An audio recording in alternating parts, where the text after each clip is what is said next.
Kazipet junction ను division చేయాలంటూ ఢిల్లీలోని జంతర్ వేదికగా బీఆర్ఎస్ గర్జించింది. మాజీ ఎమ్మెల్యే వినయ్ భాస్కర్ ఆధ్వర్యంలో గులాబీ శ్రేణులు ధర్నా చేపట్టారు. కాజీపేటను డివిజన్ చేసే వరకు వెనక్కి తగ్గేది లేదని తేల్చి చెప్పారు.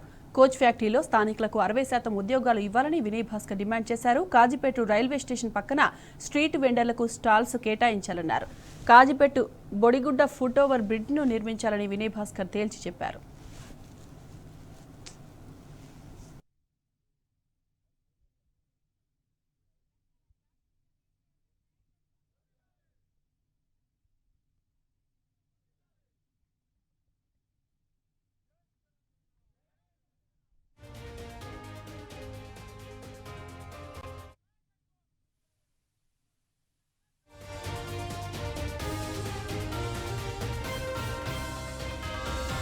కాజీపేటలో కోచ్ ఫ్యాక్టరీ ఏర్పాటు చేయాలని చెప్పి డిమాండ్ ఇప్పటిది కాదు, 40-50 ఏళ్ల నుంచి కూడా ఈ డిమాండ్ మరి అక్కడ స్థానిక ప్రజలందరూ కూడా డిమాండ్ చేస్తూనే ఉన్నారు.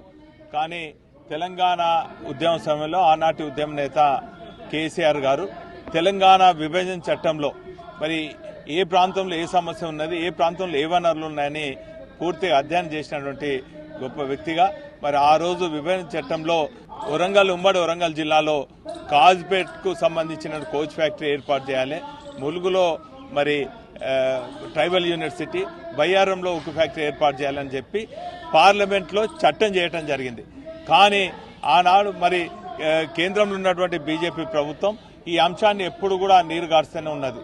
ఎప్పటికప్పుడు మరి అప్పుడున్నటువంటి ముఖ్యమంత్రి కేసీఆర్ గారు ప్రధానమంత్రితో సహా అప్పుడున్నటువంటి రైల్వే శాఖ మంత్రులందరినీ కూడా ఎప్పటికప్పుడు మరి కలుస్తూ ఈ ప్రస్తావన చేస్తూ మరి విభజన చట్టంలో ఉన్నటువంటి హామీని మరి ఖచ్చితంగా నెరవేర్చాలని ఎప్పటికప్పుడు ఒత్తిడి చేయడం జరుగుతుంది. ప్రజలందరూ కూడా ఒత్తిడి చేసి మరి ఆనాడు మరి దీన్ని ప్రస్తావించినటువంటి మాజీ పార్లమెంట్ సభ్యులు వినోద్ కుమార్ గారు మరి ఇది ఖచ్చితంగా ఇది ప్రజల డిమాండ్, కోచ్ ఫ్యాక్టరీ రావాలి, ఈ వ్యాగన్ మ్యానుఫ్యాక్చరింగ్ యూనిట్ కాదు అన్నప్పుడు ఆ రిపేరింగ్ సెంటర్ నుంచి మ్యానుఫ్యాక్చరింగ్ యూనిట్ అయింది.